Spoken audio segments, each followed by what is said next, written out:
Stalin uncle, what uncle, is very wrong uncle. Madurai கிழக்கு வேட்பாளர் விஜய். ஆச்சி கொழுக்கட்டை மாவு வந்தாச்சு. ஆச்சி கொழுக்கட்டை மாவிற்கு கொழுக்கட்டை அச்சை கேட்டு வாங்குங்கள். ஒரு சிங்கம் எப்போ எதுலயும் பெக்யூலியர் தான். ஒரு முறை சிங்கம் கரிச்சிச்சதுன்னா அந்த சவுண்ட்ல ஒரு 8 கிலோமீட்டருக்கு சும்மா அதிரும், எல்லா திசைகளும் அதிரும். அப்படிப்பட்ட அந்த சிங்கம் வேட்டைக்கு மட்டும்தான் வெளியில வரும், வேடிக்கை பார்க்கறதுக்கெல்லாம் வெளியில வராது. வேட்டையில கூட உயிரோடு இருக்கிற மிருகங்களை தான் வேட்டையாடும். அதுலயும் பெரும்பாலும் தன்னை விட பெரிய சைஸ் உள்ள மிருகங்களை தான் குறி வச்சு தாக்கும், ஜெயிக்கும். எவ்வளவு பசியில் இருந்தாலும் உயிர் இல்லாததை, கெட்டு போனதை தொட்டு கூட பார்க்காது. அப்படிப்பட்ட அந்த சிங்கம் அவ்வளவு ஈஸியா எதையும் தொடாது, தொட்டா விடாது. காட்டோட 4 பக்கமும் மார்க்கிங் மை டெரிட்டரின்னு தன்னுடைய பவுண்டரியை தானே வகுக்கும். அப்படிதான் அந்த காட்டையை தன்னோட கண்ட்ரோல்ல வச்சிருக்கும். சிங்கத்துக்கு கூட்டத்தோட இருக்கிறதுக்கும் தெரியும், தனியா இருக்கிறதுக்கும் தெரியும். அப்படியே தனியா வரணும்னு நினைச்சாலும் அஞ்சாம அலட்டிக்காம சும்மா கெத்தா தனியா வந்து அத்தனை பேருக்கும் தண்ணி காட்டும். எப்போ எதுலயும் தன்னோட தனித்தன்மை இழக்கவே இழக்காது. Yes, a lion is always a lion.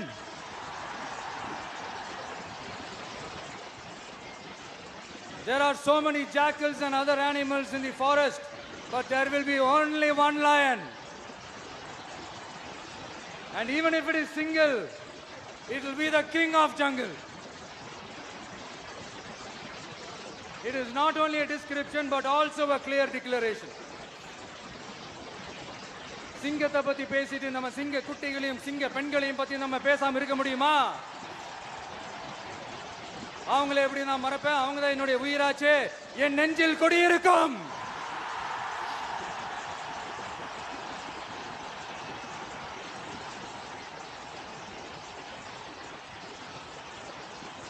என்னுடைய தோழர்களுக்கும் தோழிகளுக்கும்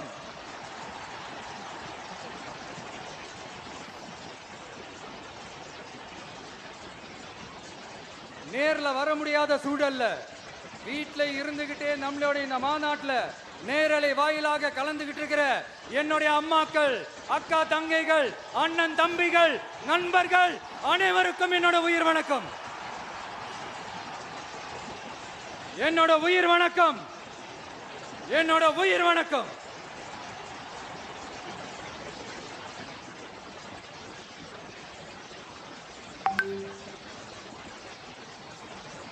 வீரம் விளையும் மாமதுரை மண்ணை வணங்குகிறேன். இந்த மதுரைனாலே உடனே ஞாபகத்துக்கு வரது சீறி பாஞ்சி துள்ளி குதிக்கிற யாருக்கும் அடங்காத காளைகள் விளையாடுற அலங்காநல்லூர் ஜல்லிக்கட்டு தான். நம்ம வைகை ஆறுதான் அழகர் ஆத்துல இறங்குற வைபவம். மதுரை மீனாட்சி அம்மன் இந்த மண்ணோட உண்மையான குணம், உணர்வு பூர்வமான மண் இது. அது மட்டும் இல்ல, இந்த மண்ணில் வாழ்ற மக்களும் அப்படித்தான் உணர்வு பூர்வமான ஆளுங்க. நான் இந்த மண்ணில் கால் எடுத்து வச்ச உடனே ஒரே ஒருத்தரை பத்தி தான் மனசுக்குள்ள ஓடிக்கிட்டே இருந்தது. அவர் யாருன்னு உங்களுக்கும் தெரிஞ்சிருக்கும். சினிமானாலும் சரி, அரசியல்னாலும் சரி, நமக்கு ரொம்ப ரொம்ப பிடிச்சது புரட்சி தலைவர் எம்ஜிஆர் அவர்கள் தான். அவரோட பழகிறதுக்கு எனக்கு வாய்ப்பு கிடைக்கல. ஆனா அவரை மாதிரியே குணம் கொண்ட என்னுடைய அண்ணன் புரட்சி கலைஞர் கேப்டன் விஜயகாந்த் அவர்களோட பழகிறதுக்கு எனக்கு நிறையவே வாய்ப்பு கிடைச்சது. அவரும் இந்த மதுரை மண்ணை சேர்ந்தவர் தானே, அவரை மறக்க முடியுமா? தமிழ்நாட்டு மக்கள் உணர்வுபூர்வமா உண்மையா நம்ம பக்கத்திலே நிக்கிறவங்க, அதுக்கு ஒரு மிகப்பெரிய அடையாளம் தான் இந்த மதுரை மண். நம்ம தமிழக வெற்றி கழகம் கையில் எடுத்திருக்கிற அரசியலும் அப்படித்தான். உண்மையான அரசியல், உணர்வு பூர்வமான அரசியல், நல்ல அரசியல், நல்லவங்களுக்கான அரசியல், நாட்டு மக்களுக்கான அரசியல், நல்லது மட்டுமே செய்கிற அரசியல்.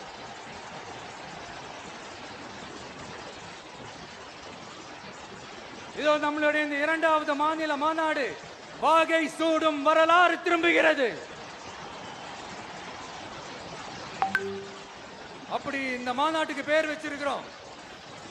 1967லயும் 1977லயும் நம்ம தமிழக அரசியல் ஒரு மிகப்பெரிய ஆட்சி அதிகார மாற்றங்கள் ஒண்ணு நடந்துச்சு இல்லையா? அதே மாதிரிதான் அடுத்த வருஷம் 2026ல அப்படி ஒரு வரலாறு திரும்ப போகுதுன்னு உறுதியா சொல்றதுக்கான மாநாடு தான் நம்மளோட இந்த 2வது மாநில மாநாடு. விக்கிரவாண்டி வீசாலையில் நம்மளுடைய ஃபர்ஸ்ட் மாநாடு நடத்தணும், வெற்றி கொள்கை திருவிழா. அதுக்கப்புறமே நீங்க பார்த்திருப்பீங்க தமிழக அரசியல் அந்த தட்ப வெப்பத்தையே மாத்தினுச்சு. நமக்கு எதிராக எத்தனை குரல்கள். ஆனா உங்களுக்கு தான் நம்மளை பத்தி நல்லா தெரியுமே. எந்த குரலையும் காதலையே போட்டுக்காம மக்களோட குரலை மட்டுமே கேட்டுக்கிட்டு நமக்கு எதிராக வர அத்தனை கூக்குரல்களையும் சின்னதா ஒரு சிரிப்போடவே கடந்து வந்திருக்கிறோம். அது இல்லாம நம்ம மாநாட்டில் ஒலிக்கிற இந்த குரல் இந்த ஒற்றை தமிழ் மகனோட குரல் மட்டுமல்ல, ஒட்டுமொத்த தமிழ்நாட்டு மக்களுடைய குரல். தமிழ்நாட்டில் இருக்கிற ஒவ்வொரு வீட்டில இருந்தும் ஒலிக்கிற குரல். ஒட்டுமொத்த உலகெங்கும் வாழும் ஒவ்வொரு தமிழ் வீட்டிலிருந்தும் எழும் குரல். இந்த சினிமா என்கிற மாபெரும் கலை ஆயுதத்தின் வாயிலாக சாதி, மதம், இனம், பாலினம், மொழி கடந்து இந்த நாட்டின் மூளை முடுக்கெங்கும் ரசிகர்களாக இருந்து தோழர்களாக நம்மோடு பயணிக்க துவங்கியுள்ள அனைவரோடும் இணைந்த ஒவ்வொரு மனிதருக்காகவும் ஒலிக்கிற உரிமை குரல். மாநில உரிமைக்காக, பெண் உரிமைக்காக, சமூக நீதிக்காக, சமநீதிக்காக, மதச்சார்பின்மைக்காக உண்மையா ஒலிக்கிற குரல். அதனால் இந்த குரலுக்கு எதிராக இன்னும் இன்னும் எத்தனை குரல்கள் வந்தாலும் ஓங்கி ஒலிக்குமே தவிர ஒரு நாளும் ஓயவே ஓயாது. Yes, it is an unstoppable voice, an unstoppable force.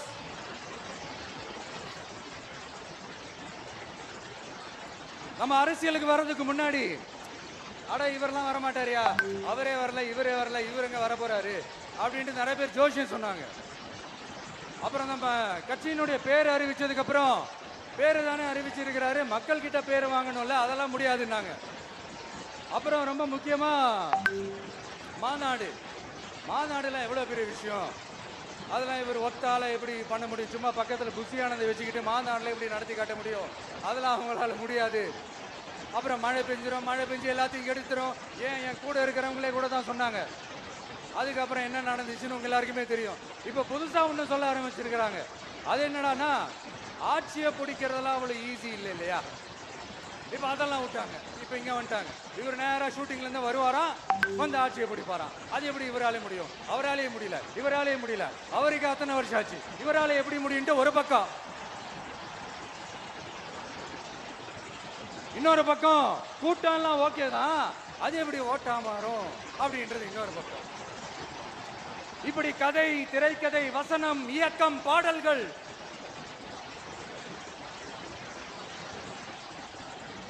அதனால இந்த அரசியல் ஆய்வாளர்களுக்கு நான் சொல்றதெல்லாம் ஒண்ணுதான், நல்லா கேட்டுக்கங்க. இந்த விஜய் ஏதோ இந்த பல லட்சம் பேர் கூடுற கூட்டத்தில் மட்டுமே இருக்கிறாரு அப்படின்னு மட்டும் தப்பு கணக்கு போட்டாதீங்க. ஏன்னா நம்மளுடைய இந்த கூட்டம் வெறும் ஓட்டா மட்டும் இல்லைங்க, வரப்போற தேர்தலில் மக்கள் விரோத ஆட்சியாளர்களுக்கு நாம வைக்க போற வேட்டா, நம்மளை கோட்டைக்கு அனுப்ப போற ரூட்டா இருக்க போதுன்னு சீக்கிரமாவே தெரிஞ்சுப்பீங்க. ஏன்னா கோடிக்கணக்கானவங்களோட ஹார்ட்லயும் வீட்லயும் ஏற்கனவே ஆல்ரெடி உயிரா, உணர்வா, உறவா இருக்கிறோம். நம்மளுடைய கனெக்ட் எல்லாம் வெறும் மக்களோட மட்டும்தான். நாம யாருன்னு அவங்களுக்கு தெரியும், அவங்க யாருன்னு நமக்கு தெரியும். நாமளும் நம்ம மக்களும் எப்படி இருக்கிறோம்னு எதிரிங்களுக்கு நல்லாவே தெரியும். இருந்தாலும் இந்த விஜய் எதுக்குப்பா வந்திருக்கிறாரு, இவர் என்ன புதுசா என்ன திட்டம்லாம் சொல்லிட்டாரு அப்படின்னு வேற நிறைய கேள்விகள். இந்த சொல்றேன் தெரிஞ்சுக்கோங்க. பெண் குழந்தைகள், பெண்கள் மற்றும் வயசானவங்களோட பாதுகாப்புல தான் நம்ம பிரையாரிட்டியே. அடுத்து இளைஞர்கள், உழவர்கள், உழைப்பாளர்கள், நெசவாளர்கள், மீனவர்கள், ஆதரவற்ற முதியோர்கள், மாற்றுத்திறனாளிகள், மூன்றாம் பால் இனத்தவர்கள்னு இன்னும் இங்க யாருக்கெல்லாம் கவர்மெண்டோட ஒரு ஸ்பெஷல் அட்டென்ஷன் தேவையோ அவங்க எல்லாருக்குமான ஒரு கவர்மெண்ட் அமைக்கிறது தான் நம்ம இலக்கே. நான் ஏற்கனவே சொன்னதை தான் இங்க நான் திரும்பவும் சொல்றேன். நம்மளுடைய இந்த தமிழக வெற்றி கழகம் ஏதோ அரசியல் ஆதாயத்துக்காக தொடங்கப்பட்ட கட்சியெல்லாம் கிடையாதுங்க. கொள்கை கோட்பாடுகளோடு தந்தை பெரியார், பெருந்தலைவர் காமராஜர், அண்ணல் அம்பேத்கர், வீரமங்க வேலு நாச்சியார், மக்கள் சேவகர் அஞ்சலை அம்மாள், நம்மளுடைய 5 கொள்கை தலைவர்களோட வழிகாட்டுதல்களோடு தொடங்கப்பட்ட கட்சி. நம்ம ஸ்டாண்ட்ல நாம எப்பவுமே ஸ்ட்ராங்கா தாங்க இருக்கிறோம். அதுல எந்த மாற்றத்துக்கோ எந்த சமரசத்துக்கோ துளி கூட இடமில்லை. நம்மளுடைய ஒரே கொள்கை எதிரி பாஜக தான். நம்மளுடைய ஒரே அரசியல் எதிரி திமுக தான். எப்படி? நம்மளுடைய ஒரே கொள்கை எதிரி, நம்மளுடைய ஒரே அரசியல் எதிரி. ஏதோ இந்த அண்டர் கிரவுண்ட் ஆதாயத்துக்காக டீல் போட்டுக்கிட்டு டீல் பேசிக்கிட்டு இந்த அலையன்ஸ் வச்சுக்கிட்டு இந்த ஊரை ஏமாத்துற கட்சி எல்லாம் நம்ம டிவிக்கே கிடையாதுங்க. யாருக்காகவும் எதுக்காகவும் எந்த பயமும் கிடையாது. மாபெரும் பெண்கள் சக்தி நம்மளோட இருக்கிறாங்க, மாபெரும் இளைஞர்கள் சக்தி நம்மளோட இருக்கிறாங்க, ஒட்டுமொத்த தமிழ்நாட்டு மக்களுடைய சக்தி நம்மளோட நிக்கிறாங்க. அப்படி இருக்கும்போது இந்தியாவில் இருக்கிற எல்லா ஸ்டேட்லயும் வாழ்ற நம்ம தமிழ் நெஞ்சங்கள் மட்டும் இல்ல, உலகம் பூரா 100க்கும் மேலான நாடுகள்ல வாழ்ற நம்ம தாய் தமிழ் உறவுகள் எல்லாருமே என்ன விஜய் தளபதி விஜய் இல்லனா விஜய் தளபதி இப்படி சொந்தம் கொண்டாடுற கோடிக்கணக்கானவங்களோட அன்பு மாசியும் நம்மளோட இருக்கும்போது, இவங்க எல்லாருமே நம்மளோட நிற்கும் போது எதுக்குங்க இந்த பாசிச பாஜகவோட நேரடி கூட்டணியோ இல்ல மறைமுக கூட்டணியோன்னு உறவு வச்சுக்க? நாம என்ன உலகமாக ஊழல் கட்சி என்ன?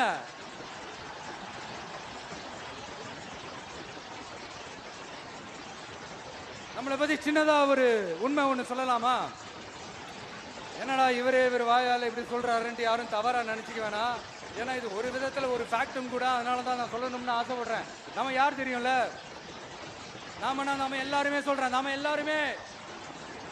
நாம யார் தெரியும்ல? இந்தியாவின் மாபெரும் மக்கள் சக்தி கொண்ட ஒரு மகத்தான வெகுஜன மக்கள் படை.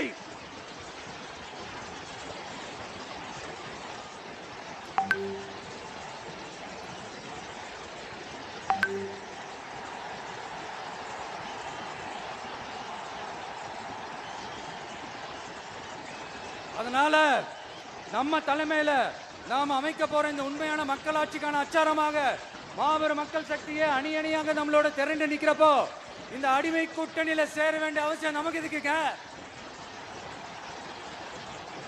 நம்மளுடைய இந்த கூட்டணி சுயமிழந்த கூட்டணியெல்லாம் இருக்காது, சுய மரியாதை கூட்டணியா தான் இருக்கும். இந்த ஒரு பக்கம் RSS கிட்ட அடிபணிஞ்சுக்கிட்டு, இன்னொரு பக்கம் மதச்சார்பற்ற கூட்டணின்னு இந்த மக்களை ஏமாத்துற கூட்டணியெல்லாம் நம்ம கூட்டணி இருக்காது.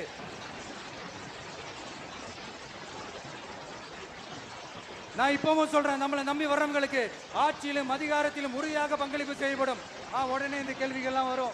அப்ப யாரு கூட்டணி, யாரு வரா, யாரு போறா, இந்த கேள்விகள்லாம் வரும். இந்த கேள்விகளுக்கெல்லாம் ஒரே ஒரு பதில் தான், சஸ்பென்ஸ்ல சஞ்சாரம் செய்யுங்க. ஆனா ஒண்ணு, 2026ல 2 பேருக்கு நடுவுல தான் போட்டியே. ஒன்னு TVK, இன்னொன்னு DMK. இந்த போட்டி எப்படி இருக்க போதுன்னா, இந்த அலையன்ஸை வச்சு எப்படியாவது நம்ம தப்பிச்சிடலாம். என்ன இந்த பழைய இந்த மேத்தமேட்டிக்ஸ், அரித்மேட்டிக்ஸ் இதெல்லாம் வச்சு எப்படியாவது நம்ம தப்பிச்சிடலாம் அப்படின்னு நினைக்கிறவங்களோட அந்த கனவு ஒரு நாளும் மைப்படாது. சரி, இப்ப நம்ம வேற ஒரு ஏரியாவுக்கு ஒன்று வருவோம். எதிர்காலம் வரும், என் கடமை வரும், இந்த கூட்டத்தின் ஆட்டத்தை ஒழிப்பேன்.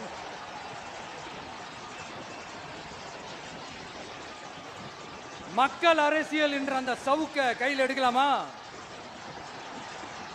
யாருக்கு எதிரானு தானே கேட்குறீங்க? வேற யாரு? மறைமுக உறவுக்காரர்களான பாசிச பாஜகவும் பாய்சன் திமுகவும் தான். மாண்புமிகு பிரதமர் நரேந்திர மோடிஜி அவர்களே 3வது முறையா ஒன்றியத்தோட ஆட்சி அதிகாரத்தை நீங்க தானே கையில் வச்சிருக்கிறீங்க. இல்ல நாங்க தெரியாம தான் கேட்கிறோம். நீங்க ஆட்சிக்கு வந்தது ஒட்டுமொத்த மக்களுக்கும் நல்லது செய்யவா, இல்ல நம்மளுடைய இந்த இஸ்லாமிய நண்பர்களுக்கும் இஸ்லாமிய தோழர்களுக்கும் எதிராக சதி செய்யவா? மக்களுக்கு உங்ககிட்ட கேட்கறதுக்குன்னு ஏராளமான கேள்விகள் இருக்குது. அதனால அவங்க சார்பா அவங்கள ஒருத்தனா அவங்களோட ஒரு உண்மையான ஒரு பிரதிநிதியா உங்ககிட்ட சில கேள்விகள் கேட்கணும் மிஸ்டர் பிரைம் மினிஸ்டர் அவர்களே. நம்ம தமிழ்நாட்டு மீனவர்கள் கிட்டத்தட்ட ஒரு 800 பேருக்கு மேல இலங்கை கடற்படையால தாக்கி அழிக்கப்பட்டிருக்கிறாங்க. அதை கண்டிக்கிறதுக்காக உங்களை பெருசா எதுவும் செய்ய சொல்லல, சின்னதா ஒண்ணு மட்டும் செஞ்சு கொடுங்க. இனிமேலாச்சும் எங்களுடைய மீனவர்கள் பாதுகாப்பா இருக்கிறதுக்காக இந்த கச்சத்தீவை இலங்கை கிட்ட இருந்து மீட்டு கொடுத்துருங்க, அது போதும். உங்களுடைய இந்த முரட்டு பிடிவாதத்தால நீங்க நடத்துற இந்த நீட்டு தேர்வு, அதனால இங்க என்னென்ன நடக்குதுன்னு சொல்றதுக்கே மனசு வலிக்குது. அதனால அந்த நீட்டு தேர்வு தேவையில்லைன்னு அறிவிச்சிருங்க, அது போதும். செய்வீர்களா திரு நரேந்திரபாய் தாமோதர் மோடிஜி அவர்களே?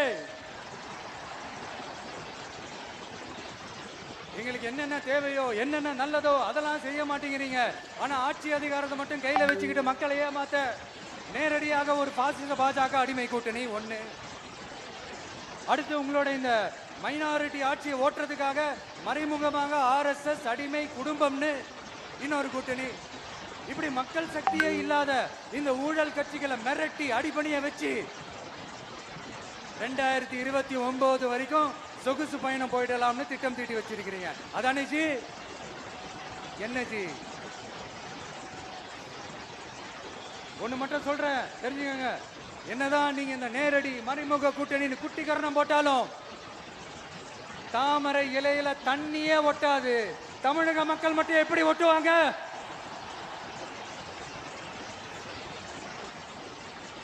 இங்க ஒரு MP சீட்டு கூட தரலன்றதுக்காக தமிழ்நாட்டுக்கும் தமிழ்நாட்டு மக்களுக்கும் எதுவுமே செய்யாம ஓரவஞ்சனை செய்யுது இந்த ஒன்றிய பாஜக அரசு. சங்கம் வச்சு தமிழ் வளர்த்த மண் இந்த மதுரை மண். அதனால இங்க அந்த கீழடியில கிடைச்ச ஆதாரங்களை எல்லாம் மறைச்சிட்டு எங்க நாகரிகத்தையும் எங்க வரலாறையும் அழிக்கிறதுக்காக உள்ளடி வேலை செய்யலாம்னு நினைக்கிறீங்க. தமிழ்நாட்டை தொட்ட என்ன நடக்கும் நீங்க பல உதாரணங்கள் இருக்குது. அதனால இதையெல்லாம் மறைச்சிட்டு எங்க மக்களை ஏமாத்திடலாம்னு மட்டும் நினைக்காதீங்க. மத நல்லிணக்கத்திற்கு பெயர் பெற்ற இந்த மதுரை மண்ணிலிருந்து சொல்றேன், உங்க எண்ணமெல்லாம் ஒரு நாளும் ஈடேறாது.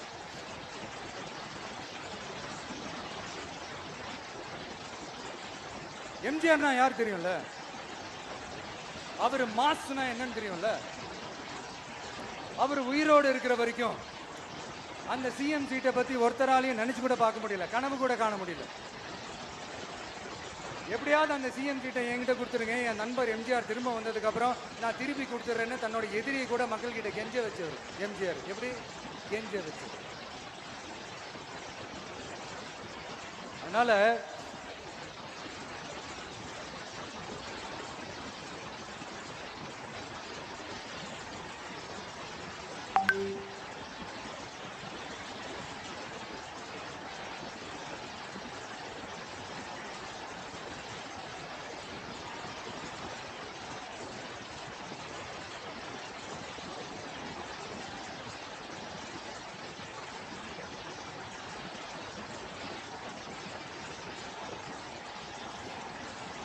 ஆனா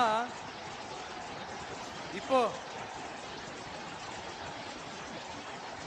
அவர் ஆரம்பிச்ச அந்த கட்சியை, எம்ஜிஆர் அவர்கள் ஆரம்பிச்ச அந்த கட்சியை கட்டி காக்கிறது யாரு? இன்னைக்கு அந்த கட்சி எப்படி இருக்குது அதை நான் சொல்லிதான் உங்களுக்கு தெரியணுமா? அப்பாவி தொண்டர்கள் அதை வெளியில சொல்ல முடியாம வேதனையில தவிக்கிறாங்க. 2026 சட்டமன்ற தேர்தலில் யாருக்கு ஓட்டு போடணும், எப்படிப்பட்ட ஆட்சி இங்க அமையணும்னு அந்த அப்பழுக்கற்ற அந்த தொண்டர்களுக்கும் ரொம்ப நல்லாவே தெரியும். அதனால என்ன வேஷம் போட்டுக்கிட்டு பாஜக இங்க தமிழ்நாட்டுக்குள்ள வந்தாலும் அவங்க வித்தை எல்லாம் இங்க வேலைக்கே ஆகாது.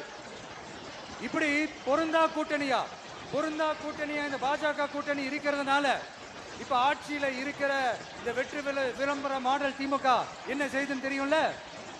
பாஜகவோட உள்ளுக்குள்ள ஒரு உறவை ஒண்ணு வச்சுக்கிட்டு வெளியில எதிர்க்கிற மாதிரி அப்படியே எதிர்க்கிற மாதிரி ஒரு டிராமா ஒன்று பண்ணிக்கிட்டு, எதிர்கட்சியா இருந்தா போங்க மோடின்னு பலூன் விடுறது, ஆளுங்கட்சியா இருந்தா வாங்க மோடின்னு கொடை பிடிச்சிக்கிட்டு கும்பிடு போடுறது. இது மட்டுமா? ஒரு ரைடுன்னு ஒன்று வந்துட்டா போதும், இது வரைக்கும் போகவே போகாத ஒரு மீட்டிங், அதை காரணம் காட்டி டெல்லிக்கு போறது, அங்க ஒரு சீக்ரெட் மீட்டிங் நடத்துறது. நல்லா நோட் பண்ணணும் மக்களே, அந்த மீட்டிங் அப்புறம் இந்த இஷ்யூ அப்படியே காணாம போயிருக்குமே. அதேதான் Stalin uncle, what uncle is very wrong uncle.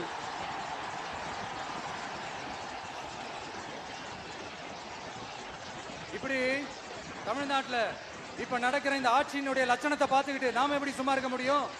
ஒரு தவறு செய்தால், அதை தெரிந்து செய்தால், அவர் கபட நாடக மு.க. ஸ்டாலின் அங்கிளாகவே இருந்தாலும், அங்கிள் உங்களுக்கு மனசாட்சின்னு ஒன்று இருந்துச்சுன்னா நாங்க கேட்கிற கேள்விகளுக்கு மட்டும் கொஞ்சம் பதில் சொல்லுங்க அங்கிள். நீங்க நடத்துற இந்த ஆட்சியில நேர்மை இருக்கா? நியாயம் இருக்கா? ஊழல் இல்லாம இருக்கா? சட்டம் ஒழுங்கு சரியா இருக்கா? பெண்களுக்கு பாதுகாப்பு இருக்கா? பொதுமக்களுக்கு பாதுகாப்பு இருக்கா? இயற்கை வளங்களுக்கு பாதுகாப்பு இருக்கா? சொல்லுங்க மை டியர் அங்கிள், சொல்லுங்க. டாஸ்மாக்ல மட்டுமே இது வரைக்கும் 1000 கோடிக்கு மேல ஊழல்னு சொல்றாங்க. அதுல மட்டுமா தப்பு நடக்குது? வேற எதுல தான் நடக்கல? உலகத்திலே மிஸ்டர் கிளீன் ரெக்கார்ட்ஸ் எல்லாம் உங்களுக்கும் உங்க கூட இருக்கிறவங்களுக்கும் மட்டும்தான் அங்கிள் கொடுக்குறோம். இதை பார்த்து வாயே இல்லாத ஊரு கூட வயிறு வலிக்கு சிரிக்குது. பெண்களுக்கு 1000 ரூபாய் கொடுத்துட்டீங்கன்னா போதுமா அங்கிள்? அப்படியே அதை மூடி மறைச்சிடலான்னு பாக்குறீங்களா? படிக்கிற இடத்துல, வேலைக்கு போற இடத்துல, வெளியில போற இடத்துலன்னு அவங்களுக்கு பாதுகாப்பே இல்லைன்னு ஒட்டுமொத்த பெண்களும் கதறாங்க. அந்த கதறல் சத்தம் ஏதாவது உங்க காதுல கேக்குதா அங்கிள்? இதுல வேற உங்க அப்பான்னு கூப்பிடுறாங்கன்னு வேற சொல்றீங்க.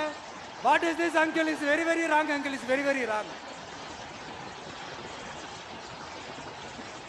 பெண்களுக்கு மட்டுமா பொய் வாக்குறுதி கொடுத்து ஏமாத்துறீங்க?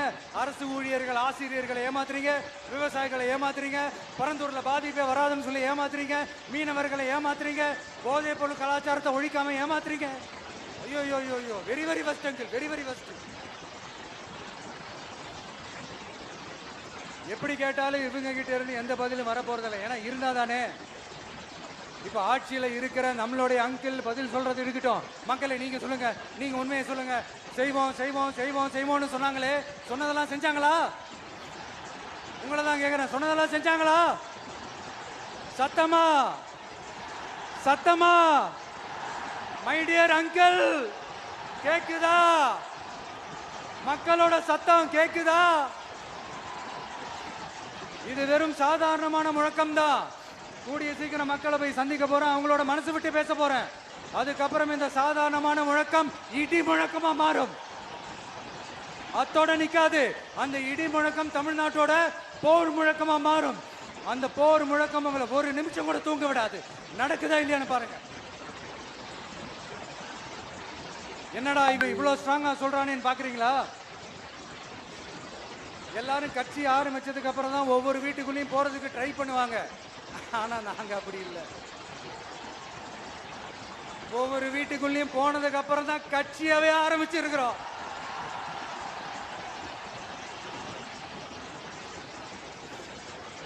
அதனால ஒட்டுமொத்தமா எல்லாருமா சேர்ந்து இந்த திமுக ஆட்சியை, கபட நாடக திமுக ஆட்சியை 2026 தேர்தலில் வீட்டுக்கு அனுப்புறோம். வீட்டுக்கு அனுப்புறோம். என்ன நண்பா, சரிதானே? என்ன நண்பி, செய்வீர்கள் தானே? இப்போ உங்களுக்கு சின்னதா ஒரு சர்ப்ரைஸ். நம்ம கட்சியினுடைய வேட்பாளர் பட்டியலை இப்ப நான் அறிவிக்க போறேன். மதுரை கிழக்கு வேட்பாளர் விஜய். இன்னும் முடிக்கல. ஒரு நிமிஷம், இன்னும் முடிக்கல. மதுரை மேற்கு வேட்பாளர் விஜய். மதுரை மத்தி வேட்பாளர் விஜய். மதுரை தெற்கு வேட்பாளர் விஜய். மதுரை வடக்கு வேட்பாளர் விஜய். மேலூர் விஜய். சோழவந்தான் விஜய். திருப்பரங்குன்றம் விஜய். திருமங்கலம் விஜய். உசலம்பட்டி விஜய்.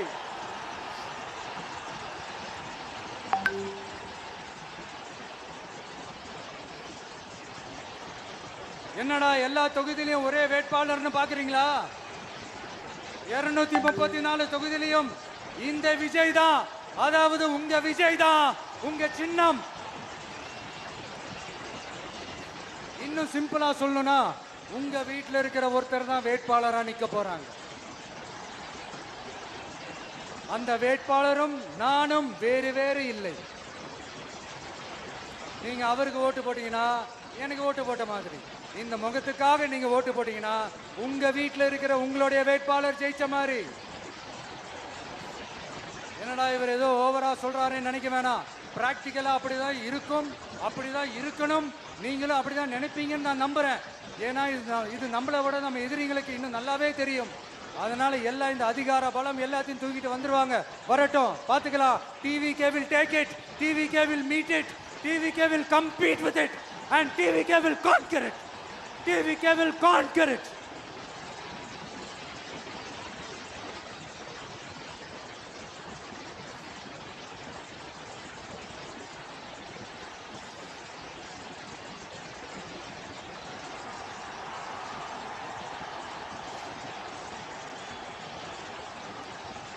இந்த நேரத்தில் நம்ம மனசுல இருக்கிறத மக்கள் கிட்ட சொல்லி ஆகணும். தூத்துக்குடி ஸ்னோலினோட அம்மா என்ன அவங்களோட தம்பி, இன்னும் அவங்க பொண்ணுக்கு நான் தாய் மாமன்னு சொன்னாங்க. அந்த அக்காவோட குழந்தைக்கு மட்டும் இல்லைங்க, என்ன அண்ணனா தம்பியா நினைக்கிற தமிழ்நாட்டில் இருக்கிற என்னோட எல்லா சகோதரிகளின் குழந்தைகளுக்கும் நான் இன்னைக்கு மட்டும் இல்ல, என்னைக்குமே ஒரு தாய் மாமனா தான் இருப்பேன். நீங்க எல்லாரும் என்னுடைய ரத்த உறவு, கூட பிறந்த பொறுப்பு. என் வீட்டு ரேஷன் கார்டுல வேணா உங்க பேர் இல்லாம இருக்கலாம், உங்க வீட்டு ரேஷன் கார்டுல வேணா என் பேர் இல்லாம இருக்கலாம். ஆனா நாம் எல்லாரும் ஒண்ணுதான், உறவுதான். நமக்கு இடையே எந்த அரசியலும் உள்ள நுழையவே முடியாது. என்கிட்ட இருந்து உங்களையும் உங்ககிட்ட இருந்து என்னையும் எந்த சக்தியாலும் பிரிக்கவே முடியாது. அப்புறம் நான் ஒன்றும் இந்த மார்க்கெட் போனதுக்கு அப்புறம் ரிட்டையர் ஆனதுக்கு அப்புறம் அடைக்கலம் தேடி அரசியலுக்கு வரல, படைக்கலனோட வந்திருக்கிறோம். பவர்ஃபுல் ஃபோர்ஸோட, மாபெரும் படை வரிசையோட, எல்லாத்துக்கும் தயாராகி தான் வந்திருக்கிறோம். இவ்வளவு தயாரா நாம அரசியலுக்கு வர்றதுக்கு ரொம்ப ரொம்ப முக்கிய காரணம் ஒன்று இருக்கு. அது என்ன தெரியுமா? நன்றி கடன், நன்றி கடன், நன்றி கடன்.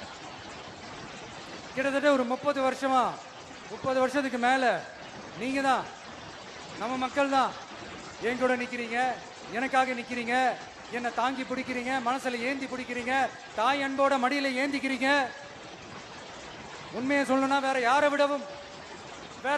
விடவும் எனக்கு இந்த அன்பையும் ஆதரவையும் கொடுத்துருக்கிறீங்க. என் மேல உயிரையே வச்சிருக்கிறீங்க. என்ன உங்க வீட்டுல ஒருத்தனாவே ஆக்கிட்டீங்க. நீங்க எனக்கு கடவுள் கொடுத்த வரம்.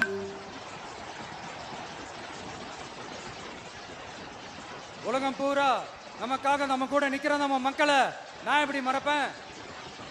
நான் என் லைஃப்ல ரொம்ப உயிரா நினைக்கிறது பெண்களை, குழந்தைங்களை, இளைஞர்களை, உழைக்கிற மக்களை தான். இவங்க தான் நம்மளோட வகைரா. இதை பார்த்து தான் நம்மளோட எதிரிகளுக்கு பத்தி எரியுது. அதுக்காக நாம என்ன செய்ய முடியும்? அதனால நம்ம உறவுகளை, சொந்தத்தை, வகைராவை யாருக்காகவும் எதுக்காகவும் விட்டு கொடுக்க முடியாது இல்லையா? Here at this moment among this August gathering, I want to open my heart and say I enjoy people, I respect people, I worship people.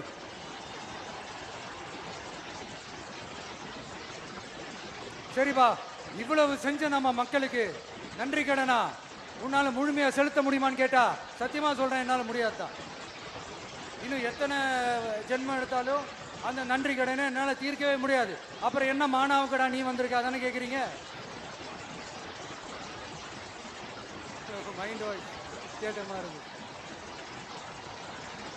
வாழ்நாள் முழுக்க நம்ம மக்களுக்காக ஆதரவா துணையா நிக்கிறத தவிர, அவங்களுக்காக உழைக்கிறத தவிர எனக்கு வேற எந்த எண்ணமும் இல்லை. எனக்கு இப்ப வேற வேலையும் இல்லை. இனிமே எனக்கு இதுதான் என் வேலையே. என் கடன் இனி என் மக்களுக்கு பணி செய்து கிடப்பதே. இப்படியா ஹார்ட் டு ஹார்ட் யதார்த்தமா பேசிய பழகிட்டோம். இதுக்கு மேலேயும் எனக்கும் மக்களுக்கும் இடையே இருக்கிற அந்த உறவை பத்தி நான் பேச ஆரம்பிச்சேன்னா ஒரு மாதிரி எமோஷனல் ஆகிடுவேன். அப்புறம் அதை கண்ட்ரோல் பண்ணுறது ரொம்ப கஷ்டம். அதனால என்னை மனசார நேசிக்கிற நம்ம மக்களுக்கு ஒன்றே ஒன்று சொல்கிறேன்.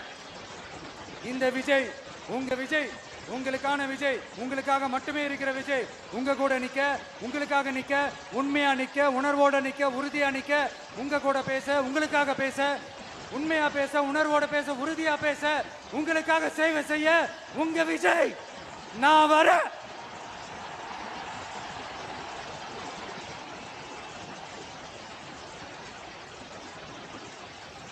சொல்லல முக்கியம், செயல் செயல் செயல் தான் முக்கியம். செய்கை தான் சும்மா சிறப்பா இருக்கணும். ஆட்சிக்கு வந்தேன்னா சும்மா அது செய்வேன், இது செய்வேன், நல்லது செய்வேன், உருட்டுவேன், புரட்டுவேன், அதெல்லாம் கிடையாது. செய்யறதுக்கு நல்லது செய்யறதுக்கு நல்லது செய்யறதுக்கு மட்டும்தான் இந்த விஜய். அப்புறம் ஒரு அரசியல் தலைவன் அவன் சினிமாக்காரனா, நல்லவனா, கெட்டவனா, இதெல்லாம் தாண்டி அவன் உண்மையானவனா, அதுதான் ரொம்ப ரொம்ப முக்கியம். இது சம்பந்தமா ஒரு குட்டி கதை ஒன்று சொல்றேன். ஒரு நாட்டில் ஒரு ராஜா தனக்கு பக்கபலமா இருக்கிறதுக்காக, கூட துணையா இருக்கிறதுக்காக ஒரு தளபதியை தேடுறாரு. சரியான தகுதிகளோட ஒரு 10 பேர் செலக்ட் ஆகுறாங்க. ஆனால் அதில் ஒருத்தர் மட்டும் தான் செலக்ட் பண்ணணும். அதனால் அந்த ராஜா என்ன பண்ணுறாருன்னா ஒரு டெஸ்ட் வைக்கிறார். அந்த 10 பேர் கையிலையும் விதை நெல்லை கொடுத்து இதை நல்லா வளர்த்து கொண்டு வாங்க, ஒரு 3 மாதம் கழிச்சு வாங்கன்னு சொல்லி அனுப்பி வச்சிடுறாரு. 3 மாதம் கழிச்சு வரும்போது அதில் ஒருத்தர் ஆள் உயரத்துக்கு வளர்த்துருந்தாரு, ஒருத்தர் தோல் உயரத்துக்கு வளர்த்துருந்தாரு. அதில் ஒரு 9 பேரும் நல்லா வளர்த்து கொண்டு வந்திருந்தாங்க. ஒருத்தர் மட்டும் வெறும் தொட்டியோடவே வந்தார். என்னன்னு கேட்டதுக்கு, நானும் தண்ணி ஊற்றி ஊற்றி பார்க்குறேன், உரம் வச்சு வச்சு பார்க்குறேன், வளரவே மாட்டேங்குது ராஜா, என்ன பண்ணுறதுன்னு தெரியலன்னு சொன்னதுக்கு ராஜா அவரை கட்டி அணைச்சிக்கிட்டு, இனிமேல் நீதான் என்னுடைய தளபதி, எல்லா அதிகாரமும் உனக்கு தான் சொன்னார். ஏன்னா அந்த 10 பேர் கையிலையும் ராஜா கொடுத்தது அவித்த விதை நெல், அது முளைக்கவே முளைக்காது. அந்த 9 திருட்டு பயலும் என்ன பண்ணியிருக்காங்கன்னா வேற விதை நெல்லை வாங்கி அதை வளர்த்துட்டு ராஜாவையும் மக்களையும் ஏமாத்திருக்கிறாங்க. ஆனால் இவர் மட்டும் உண்மையை போட்டு உடைச்சிட்டார். அதனால ஒரு நாட்டுக்கு திறமை எந்த அளவுக்கு முக்கியமோ அந்த அளவுக்கு உண்மையும் நேர்மையும் முக்கியம். இப்போ நீங்க எல்லாரும் தான் அந்த ராஜா. நீங்க தேர்ந்தெடுக்க போற அந்த தளபதி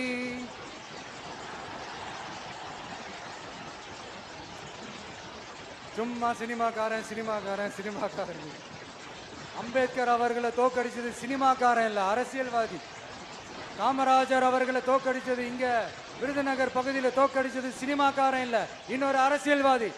இன்னைக்கும் நம்ம கூட வாழ்ந்துட்டு இருக்கிற நல்ல கண்ணு ஐயாவை தோக்கடிச்சது சினிமாக்காரன் இல்ல, அரசியல்வாதி. இப்படிப்பட்ட நல்ல நல்ல தலைவர்களை எதிர்த்து நின்று தோக்கடிக்கணும்னு அந்த எண்ணத்தை உருவாக்குனது சினிமாக்காரன் இல்ல, அரசியல்வாதி. அதனால எல்லா அரசியல்வாதியும் அறிவாளியும் கிடையாது, எல்லா சினிமாக்காரனும் முட்டாளும் கிடையாது. கான்பிடண்டா இருங்க, நல்லதே நடக்கும், வெற்றி நிச்சயம். மீண்டும் சந்திக்கும் வரை நன்றி, வணக்கம்.